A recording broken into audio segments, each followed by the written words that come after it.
Easy meal sinabihan si Abra hindi marunong mag-flow.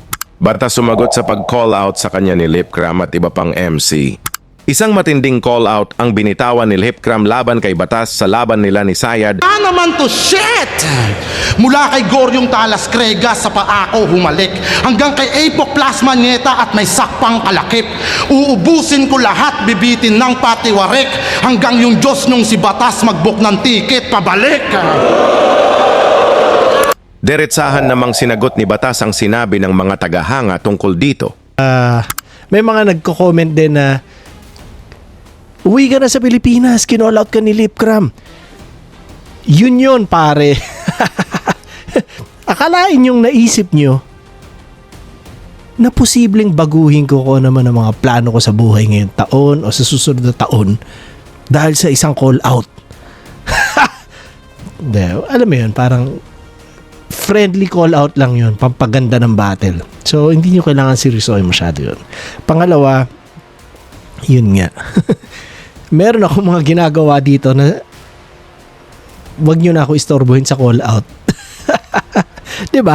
Tangina sa dami na nag-call out sa akin simula dati pa.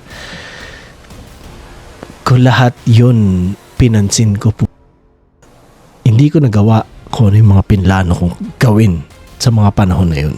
Usap-usapan din ngayon ang matinding banat ni Easy Meal sa kanyang bagong rap. Freestyle lang po. Walang record. Straight to the point.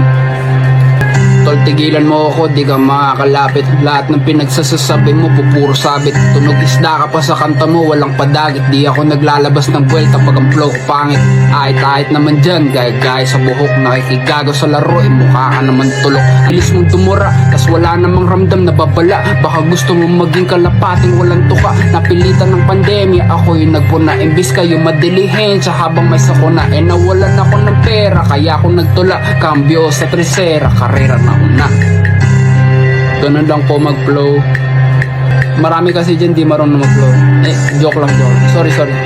Marami ang naniniwala na ito ay isang sagot kay Abra sa distract niyang Mais.